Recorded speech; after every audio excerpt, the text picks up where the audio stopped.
안녕하십니까. 더비용 회원 여러분, 국가공인 직업상담사 2급 1차 대비 직업상담학 시간 두 번째 시간입니다. 오늘 우리가 공부할 내용은 교재 위치 페이지 27페이지 파트 1의 챕터 2입니다. 그래서 직업상담의 문제 유형.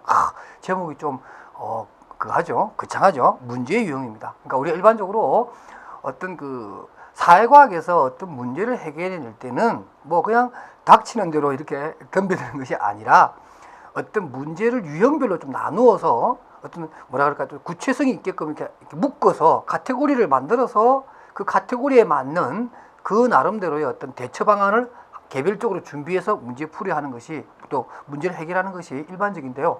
좀 우리가 병원에서도 그런 거 있죠. 한의학에 보면 우리 왜 사상철학이라고 여러분 들어보셨죠, 그죠? 사상의학이라 그러는데 예를 들면 우리가 태음인, 태양인, 소음인, 소양인 이렇게 나누잖아요, 그죠? 이렇게 나누어서 어떤 환자의 상태를 딱 나누고 처방을 해 들어가는 이러한 어떤 접근법이 있는데 우리 직업 상담에 있어서도 그러한 문제를 유형으로 좀 나누어서 접근하는 이러한 것이 일반적인 태도입니다. 그래서 대표적으로 우리가 이 문제 유형을 나눌 때 학자별로 나누기도 하고 또는 이론으로서 나누기도 합니다. 그래서 만약에 우리가 학자의 중심으로 나누었을 때 가장 먼저 등장하는 인물이 바로 윌리엄슨이라는 분입니다. 자, 여러분들 윌리엄슨이라는 분 꼭 기억해 주시기 바랍니다. 이 윌리엄슨이라는 분은 단편적으로 우리가 이렇게 지식을 할 때 첫 번째 이분은 특성 요인 이론가입니다. 특성 요인 이론의 어떤 대가입니다. 그래서 어떤 책에 보면 이걸 또 특질 이론 이렇게 얘기하기도 하는데 여러분 직업 심리학 또 저를 같이 공부하게 될 텐데요. 직업 심리학에서 보면 또 특질 이론 이렇게 얘기하는데 이 특성 요인 이론의 대가이시고 또 어떤 분이냐면 이분은 미네소타 대학에서 심리학을 전공하신 분이고 그쪽의 교수입니다. 그래서 미네소타 대학 또는 미네소타 그룹의 어떤 수장 역할을 하는 이런 분입니다. 그리고 우리가 잘 알고 있는 이 이론을 얘기할 때 일반적으로 지시적 상담이라고 그러잖아요. 지시적 상담 또는 상담자 중심의 상담 이론 이렇게도 얘기할 수 있습니다. 그러니까 이런 말들 나오면 바로 이 윌리엄슨이라는 분의 얘기다. 이렇게 여러분들이 알고 계셔도 좋습니다. 자, 이런 윌리엄슨이라는 분이 직업 상담 문제의 유형을 어떻게 나누냐면 그 교재에 나눈 것처럼 이분은 바로 변별 진단, 그러니까 진단이라는 말도 많이 쓰는데 변별 진단이라는 말을 씁니다. 자신만의 독특한 진단 체계를 자기는 문제의 유형을 변별하기 위해서 자기만의 독특한 진단을 한다. 이렇게 해서 변별 진단이라는 용어를 잘 씁니다. 윌리엄슨의 직업 상담 문제 유형 세 번째 줄에 보게 되면 문제를 하나하나씩 해결해 가는 과정을 변별 진단이라고 스스로 그렇게 명칭을 이름을 지었다, 네이밍했다 이렇게 얘기해 놨죠. 그래서 이러한 변별 진단의 결과로 이분은 네 가지 유형을 얘기합니다. 진로 무선택, 나는 진로를 선택하지 않았다. 또는 선호하는 직업이 있지만 장래 직업은 뭘로 할 것인가 있지만 몇 개가 있지만 그 중에서 딱히 어떤 걸 해야겠다 이렇게 결정하지 못한 것, 이까지 포함을 해서 진로 무선택이라고 합니다. 무선택형이 있고요. 두 번째는 또 불확실형이 있습니다. 그러니까 어느 정도 선택을 하긴 했는데 이것이 딱 이렇게 어떤 확신 같은 게 안 들어서는 거죠. 그럴 수 있습니다. 이런 문제를 가지고 온 사람이 있고요. 또 세 번째는 흥미와 적성의 불일치예요. 그러니까 흥미는 있지만 적성은 능력입니다. 여러분 분명히 아세요. 적성은 능력에 관련된 겁니다. 그러니까 우리가 보통 이런 거 있잖아요. 흥미, 가치관, 태도, 습관 이런 것들을 우리가 보통 정서적인 부분에 해당되는 것들이죠. 능력하고 상관없는 거죠. 선호도 같은 거. 그런데 적성이라든가 학업 성취도라든가 지능이라든가 이런 것들은 능력과 관련된 인지적인 분야입니다. 그래서 흥미와 적성의 차이 때문에 올 수도 있겠죠. 예를 들면 내가 어떤 게 있을까요? 백댄서가 되는 게 꿈이에요. 가수 뒤에 가서 이제 열심히 춤추는 그런 백댄서가 되는 게 꿈인 학생인데 이 아이가 몸치야. 그럼 어떡할 거예요? 적성이 안 되죠. 그죠? 바로 이런 겁니다. 그러한 어떤 차이점에서 오는 문제를 가지고 오는 사람들도 있더라. 그다음 마지막으로 우둔한 진로 선택. 또 우리가 일반적으로 말할 때는 또 뭐라고 하냐면 우둔한 선택이라고 하기도 하고 어리석은 선택 이렇게 얘기합니다. 그러니까 적성과 흥미뿐만 아니라 예를 들면은 아주 고도의 능력을 요구하는 그런 직업인데 본인은 저기능의 사람이에요. 그러니까 능력이 좀 없다라는 거죠. 그래서 본인은 능력이 별로 없으면서도 아주 고능률에 요구하는 그런 직업을 선택했다든가, 거꾸로 아주 능력이 뛰어난 사람이 뭐 안전빵이라고 해야 되나요? 이렇게 좀 낮은 수준의 직업에 가서 일을 하려고 하는 이런 어떤 그 내용이 있음으로 해서 이것도 나중에 다 문제가 된다는 거죠. 아주 똑똑한 사람이 아주 낮은 수준의 일을 하게 되면 끝까지 행복할까요? 그렇지 않겠죠. 만족도가 떨어지게 되고 이래서 이제 새로운 또 문제가 발생한다라는 거죠. 그런 것을 관찰을 해서 이 윌리엄스는 이 네 가지입니다. 뭐 얘기하지 않겠어요. 시험에 그냥 나옵니다. 이거 그냥 시험에 나오니까 그냥 여러분이 그냥 외우시기 바랍니다. 그 다음 두 번째로 만날 볼 분이 바로 보딘이라는 분입니다. 보딘은 정신역동적 상담 이론, 우리가 좀 이따가 배우겠지만 이 상담 이론 중에서 어떤 우리가 상담이라고 하면 딱 떠오르는 그 프로이트라는 인물이 있죠. 이 프로이트가 주창했던 정신역동적 혹은 정신분석 이론가의 어떤 그 그룹의 이제 그 후임이라고 할 수 있죠. 지금 현재 정신역동적 상담 이론을 직업 상담 영역으로 막 가지고 들어오려고 노력하시는 분인데, 이 보딘이라는 분은 다르게 또 얘기를 합니다. 야, 윌리엄슨, 니처럼 그렇게 네 가지 구분하는 것은 너무 기술적인 것이다. 또 그리고 심리적인 부분을 고려하지 않는 것이다. 직업 상담 문제도 심리적인 문제가 굉장히 크게 좌우한다. 그러니까 내가 나누는 5가지가 더 좋다. 이렇게 얘기하면서 의존성의 문제를 가지고 있는 사람, 정보가 부족해서 오는 사람, 내적인 갈등을 가지고 있는 사람, 있을 수 있죠. 그죠? 그 것처럼 자아 개념과 환경과의 어떤 간격의 차이 때문에 고민하는 겁니다. 나는 저거 하고 싶은데 과연 뭐 내 가족들이 동의할까? 우리 부모님이 좋아할까? 이런 직업을 갖고 싶은데 내 와이프는, 내 남편이 실망하지 않을까? 뭐 이런 갈등이 있을 수 있잖아요. 그죠? 얼마든지 있죠? 그러한 문제를 안고 있을 수도 있다. 또 네 번째로는 선택에서의 불안입니다. 그러니까 선택을 하자니 불안이 확 찾아오는 거죠. 과연 내가 이걸 하게 되면 될까? 우리 그런 생각 많이 하죠. 여러분, 참 어리석은 생각 중에 하나가 그건데, 야, 내가 이 직업을 가지는 순간 더 좋은 직업이 생기지 않을까? 그죠? 이런 거 여러분 많이 생각하잖아요. 그러니까 이분이 이 선택을 하고 나면 좋긴 한데, 야, 또 이거 뭐 내가 어렵게 선택을 했더니 얼마 안 돼서 더 좋은 일자리가 나왔다. 그래서 못 가게 되는 이런 일이 생기지 않을까? 뭐 이런 고민할 수도 있습니다. 바로 이게 이제 보딘이 그렇게 얘기한 거고요. 그 다음 마지막에 이제 불확신. 보딘의 원서에 보면 no problem 이렇게 되어 있어요. 이게 뭐냐면 내담자가 본인은 별로 크게 문제가 없다. 그런데 내가 이 직업 선택했는데 말이지 조금 확신이 없었어. 왔어. 한번 확인 좀 해보려고. 근데 내가 뭐 이것 때문에 꼭 문제 삼지는 않겠어. 이런 거예요. 근데 사실은 그 자체가 문제라는 거죠. 내가 선택을 했는데 완벽한 선택을 통해서 거기에 대해서 내가 어떤 추진력을 얻는 것이 아니라 선택을 했지만 왠지 좀 찜찜하다는 거죠. 좀 자신감이 좀 떨어지고 좀 이게 좀 관련된 다른 정보가 없을까? 이렇게 찾아오는 사람도 있단 말이에요. 그 자체가 문제라는 거죠. 그죠? 그래서 보딘은 이 불확신, 특히 문제없음이라고 하는 이 문제까지 포함을 해서 5개로 직업 상담 문제를 나눕니다. 꼭 기억하시고. 그 다음에 이제 크라이티스라는 분이 있습니다. 뭐 크라이티스라는 분의 경우도 보면 뭐 좀 길죠. 7가지입니다. 이게 시험에는 7가지를 다 물어보는 경우도 있겠고요. 그 박스 안에 있는 것처럼 크게 무슨 이렇게 묶어지는 경우도 있습니다. 그러니까 적응 문제형이라고 하는 것도 할 수 있겠고, 우유부단의 문제, 비현실성의 문제. 여러분 교재 보면 이게 좀 여러분들 조금 보기 어렵나요? 이런 겁니다. 적응 문제는 1번, 2번. 그러니까 적응형과 부적응형으로 이렇게 묶어서 적응의 문제형. 그 다음에 다재다능과 우유부단을 엮어서 우유부단의 형. 그 다음에 비현실형과 불충족형과 강압형. 이렇게 해서 이 3개를 합쳐가지고 비현실성의 유형. 이렇게 해서 3가지로 나누기도 하고요. 세분화해서 7가지를 묻는 문제가 나오기도 합니다. 그러니까 여러분들 이 2가지 형태로 2트랙으로 여러분들 외워두시기 바랍니다. 자, 뭐 다른 거 여러분들 좀 이해가 되는데, 여기 강압형이라는 것도 있어요. 제일 마지막에 이 크라이티스가 이제 유일하게 언급하는 내용인데, 이런 거죠. 뭐 흥미는 별로 없어요. 그 일을 하고 싶은 마음 흥미는 없는데 그쪽 분야에 워낙 뛰어난 머리를 가지고 있어요. 우리 보통 수제머리라 그러는데 뭐 수학 수제, 뭐 언어 수제 이렇게 얘기할 수 있잖아요. 그러니까 나는 그거 별로 하고 싶지 않아. 그런데 나의 적성, 나의 능력이 그쪽으로 워낙 뛰어나. 할 수 없이 그걸 해야 되는 거죠. 예를 들면 우리가 천재들 보면은 천문학에 별로 관심이 없어요. 다른 거 하고 싶어. 그런데도 그들이 가지고 있는 어떤 지적인 능력이나 IQ 수준이라 그러죠. 인텔리전트 퀘스천트라고 하는 이러한 IQ의 어떤 용도가 천문학이 아니면 안 되는 그 정도의 어떤 뛰어난 머리를 가지고 있는 경우, 뭐 미국에 나사를 간다든가, 그래서 로고의 세계를 다루는 그런 일을 하게 될 수밖에 없습니다. 바로 이런 것들이 이제 강화평이다. 적성이 강제적으로 그쪽으로 몰고 간다. 그러니까 늘 불만족스럽겠죠. 하고 싶은 게 하는 게 아니니까 이런 문제는 있다. 이렇게 얘기를 합니다. 그래서 7가지 또는 줄여서 3가지 여러분들 반드시 크라이티스의 문제 유형은 2트랙으로 암기해 두셔야 됩니다. 제가 이렇게 막 힘주고 얘기하는 것은 시험에 나온다는 얘기예요.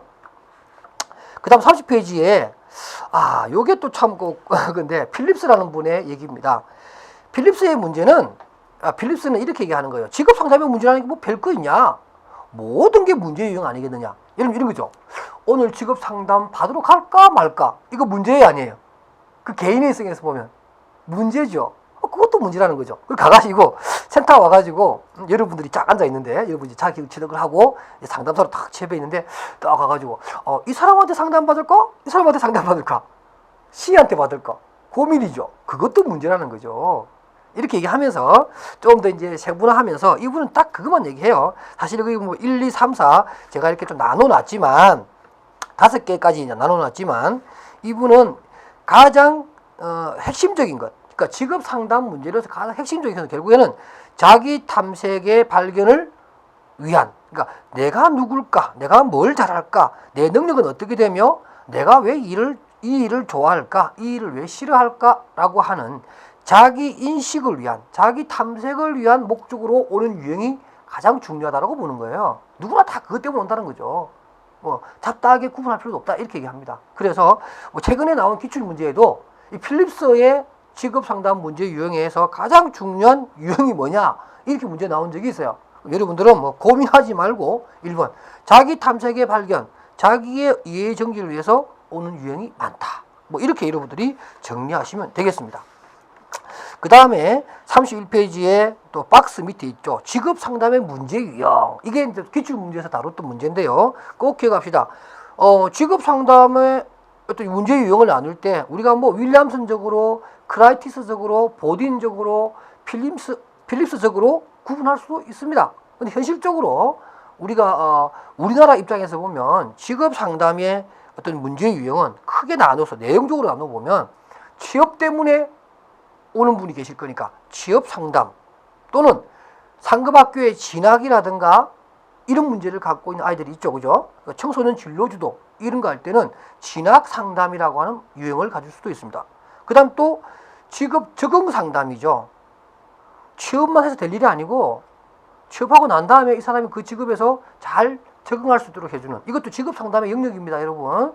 직업 상담이라는 게 뭐 선택해주고 그걸로 끝나고 그걸로 매칭만 하면 끝나는 거냐? 그게 아니라는 거예요. 그분이 매칭되어서 그 일자리에서 일을 잘할 수 있도록 늘 이렇게 관심도 가져주고 필요하다면 중간중간에 이러한 어떤 상담의 툴을 이용해서 이분들이 직업을 잘 적응하도록 하는 것도 우리 직업 상담사의 몫입니다.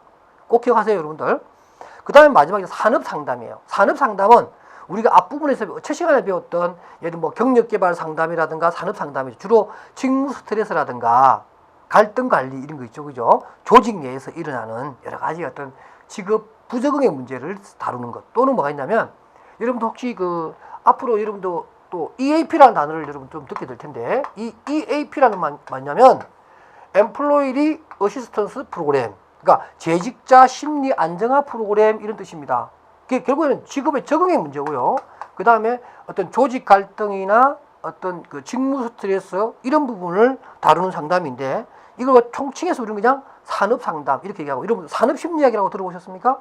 아마 많이 들어보셨을 거예요. 산업 심리학이 그런 문제를 다루는 겁니다. 이 4가지가 우리가 현실적으로 갖고 있는 직업 상담의 문제 유형이다. 이것도 여러분들 꼭 알아두시기 바랍니다.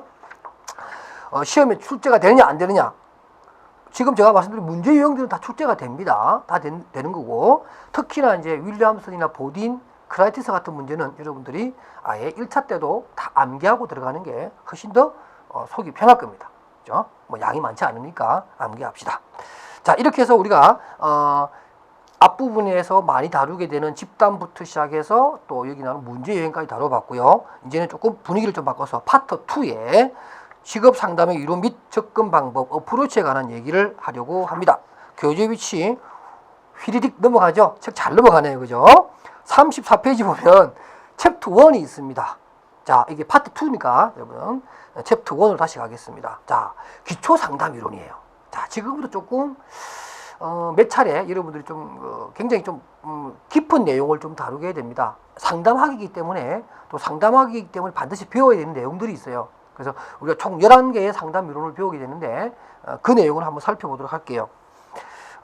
교재 위치 34페이지 보게 되면 기초 상담 이론의 개관이라고 해서 일반적으로 우리가 많은 상담 이론을 좀 나누어 보면 뭐 정신역동적 관점에서는 프로이트의 정신분석 상담 이론, 또 알프레드 아들레의 개인심리학적 상담 이론, 그 다음 또 여러분 잘 알고 있는 구스타프 융이라고 하는 사람의 뭐 세계 3대 심리학자가 바로 이거죠.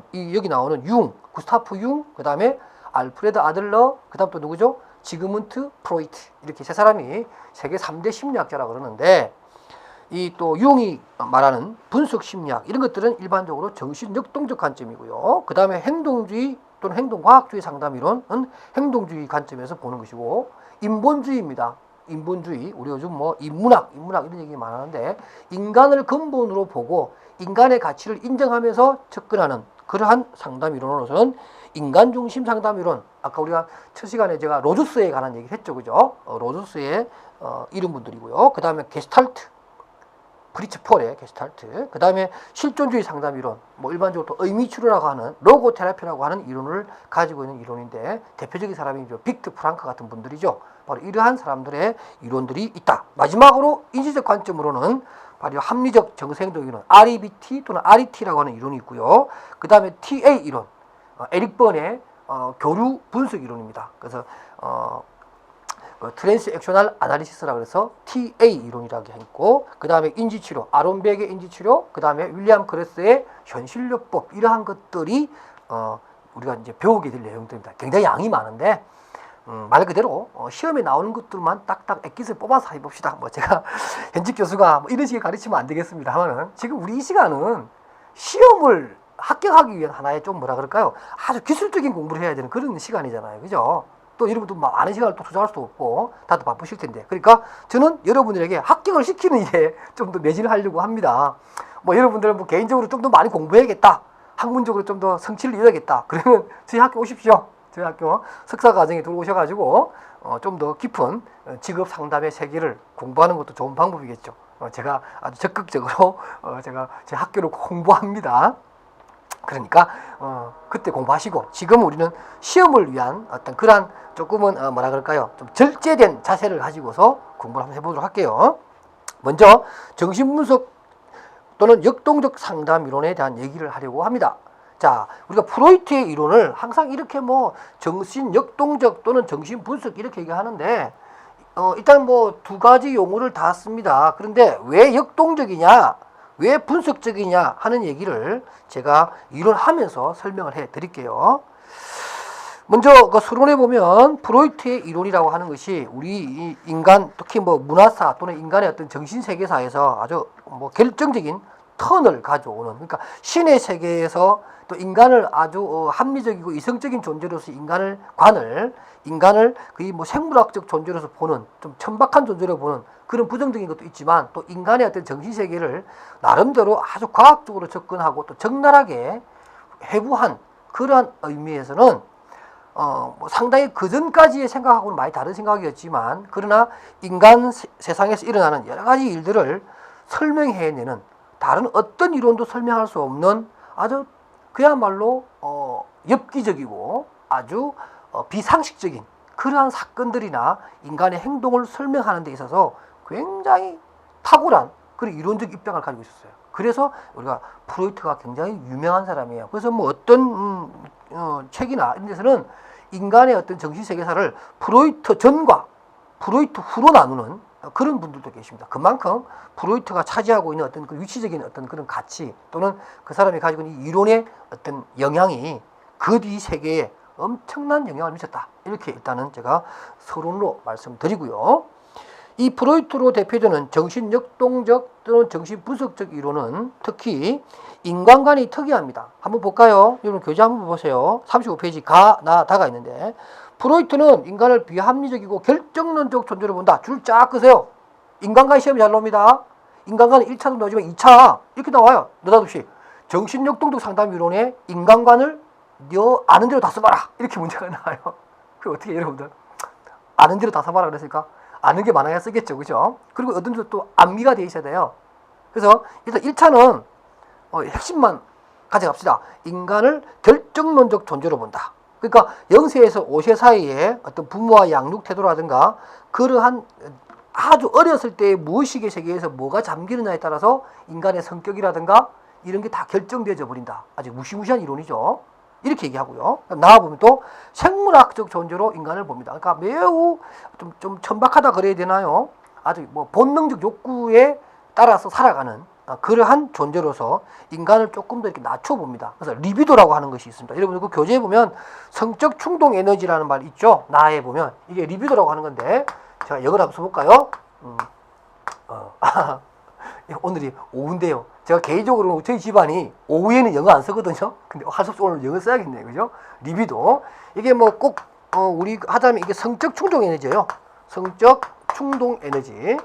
뭐, 우리가, 프로이트 얘기하면 항상 나오는 단어가 이거예요. 성적 충동 에너지. 왜냐면 프로이트는 인간이 하는 행동의 모든 것들은 이 성적 충동 에너지, 리비도의 작동에 따라서 행동의 양상, 행동의 어떤 그 유형, 이런 게 만들어진다. 또 성격이 형성된다. 이렇게 얘기하는 거거든요. 그러니까 이 리비도 개념을 굉장히 중요한 거예요. 그 이런 성적 에너지, 충동 에너지가 인간의 어떠한 행동이나 또 인간의 성격을 결정한다. 그러니까 아주 생물학적인 존재로서 인간을 볼 수 있다. 이렇게 얘기를 하는 겁니다.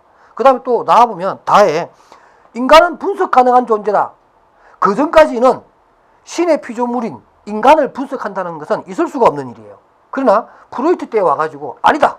인간도 분석해 볼 수 있다. 이렇게 보는 거예요. 그래서 과감하게 인간의 어떤 의식을 의식, 전의식, 무의식 이렇게 쫙 나눠보고 또 인간의 어떤 자아 상태를 뭐 거기 나오는 것처럼 우리 있죠. 뭐 이드, 에고, 슈퍼 에고 이렇게 나눕니다. 제가 한번 칠판에 한번 써볼까요?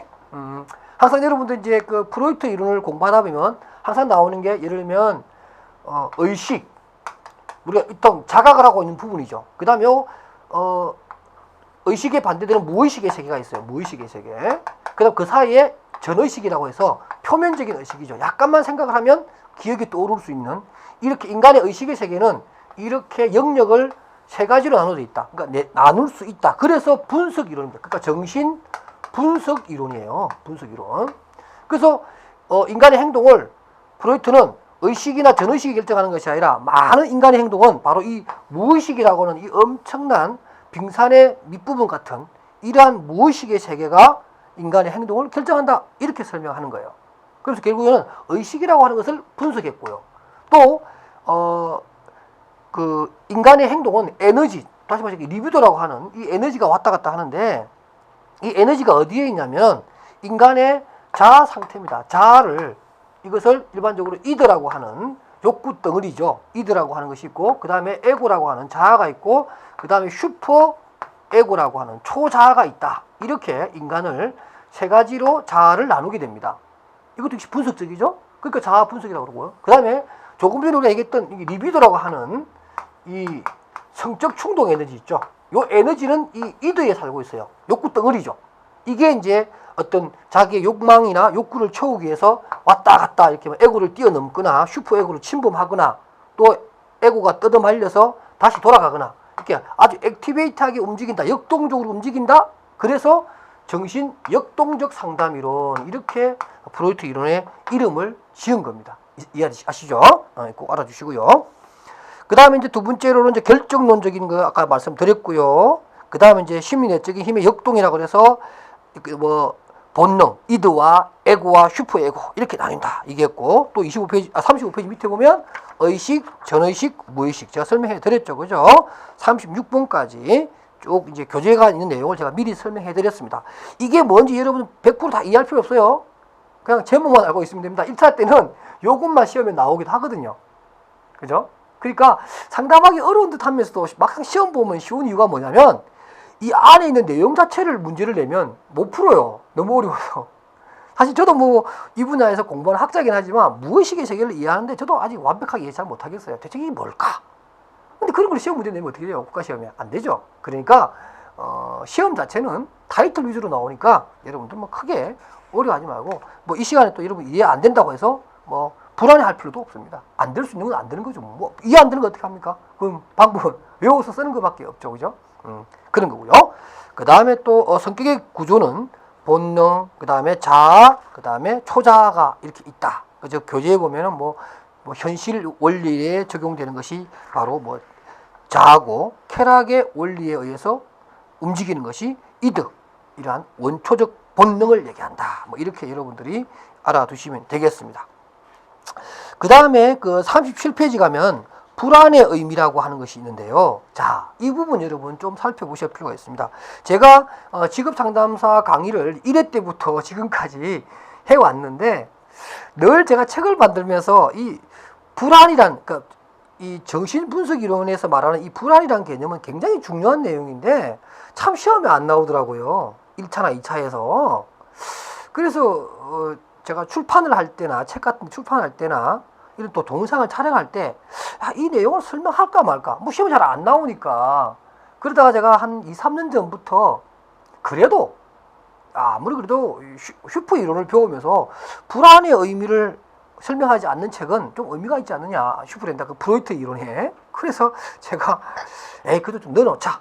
그래서 제가 어떤 그 수험서에다가 오히려 더 잘 보이게 딱 불안의 의미를 딱 집어넣고 프로이트 이론에는 현실적 불안과 신경질적 불안과 도덕적 불안이 있고 그 중에서는 신경질적 불안이 가장 중요하다. 이렇게 하면서 이렇게 쭉 설명해 놓은 거예요. 그랬는데 그 해에 이게 시험에 큰 문제가 나온 거예요. 2차 시험에. 그래서 제가 역시 고집 표기를 잘했다. 이게 7점짜리 큰 문제였는데 제가 막 어깨 힘이 쫙 들어갔던 그런 경험이 있는 파트입니다. 그래서 좀 더 자신 있게 설명할게요. 불안의 의미입니다. 이 프로이트는 인간이 가지고 있는 어떤 불안의 의미가 있는데 우리가 일반적으로 현실적 불안이라고 하는 것도 있다. 이게 뭐냐면 우리가 현실적 불안은 이런 거예요. 내가 모르는 것에 대한 불안이죠. 낯선 곳에 갔습니다. 여러분들 뭐 외국에 여행을 갔다 하거나 전혀 낯선 곳에 갔습니다. 불안해요, 안 불안해요? 불안하죠. 사람이라면 낯선 곳에 가면 불안한 거예요. 갑자기 누가 와서 웍해도 무섭고 깜깜한 방 안에 들어가서 불안감을 느끼는 거 아주 정상적인 불안이죠. 이건 건강한 불안이에요. 그 다음 또 세 번째 도덕적 불안이 뭘까요? 뭐 예를 들면 이런 겁니다. 세 번째 불안은 이런 거예요. 내가 줄 서 있는데 새치기를 해요. 그래서 새치기를 하려고 그러니까 뒤통수가 뜨거워. 왜요? 혹시 누가 나한테 뭐라 그러지 않을까? 이거 양심에 좀 찔리는데 어떡하지? 그러면서 혹시 새치기를 하면서 느끼는 불안 있잖아요. 남한테 비난받지 않을까? 뭐 이런 거 있잖아요. 그죠? 이거 양심에 좀 이게 어긋나는 건데? 뭐 이런 거. 이런 거 바로 도덕적 불안입니다. 이건 건강한 거예요? 안 건강한 거예요? 건강한 거죠. 이런 불안 못 느끼는 사람은 우리가 보통 말하는 양심에 털난 사람 또는 뭐예요? 그냥 뭐 얌체 같은 사람이잖아요. 그죠? 이런 건 우리가 건강한 불안입니다. 문제는 바로 신경정적 불안이라고 하는 거예요. 이게 프로이트 이론의 핵심입니다. 바로 자아방어기제라고 하는 것을 우리가 다음 시간에 배우게 될 텐데요. 자아방어기제, 에고 디펜스 시스템이라고 하는 자아방어기제를 사용하게 될 만큼의 불안이죠. 그런 불안이에요. 이게 뭐냐면 이런 겁니다. 여러분 한번 볼까요? 읽어볼게요. 책 봅시다. 신경정적 불안은 통제되지 않은 불안에 의해 개인이 어떤 행동을 하게 됨으로써 처벌받지 않을까 하는 것에 대한 두려움입니다.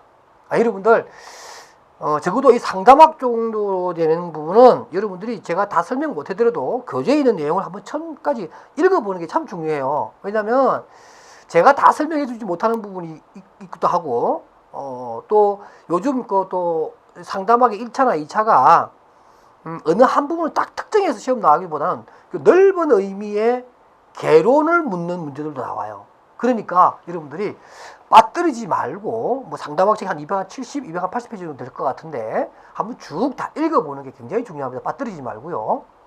그 신경질적 불안에 보게 되면 그 내가 어떤 그 행동을 했을 때 처벌받지 않을까 하는 불안입니다.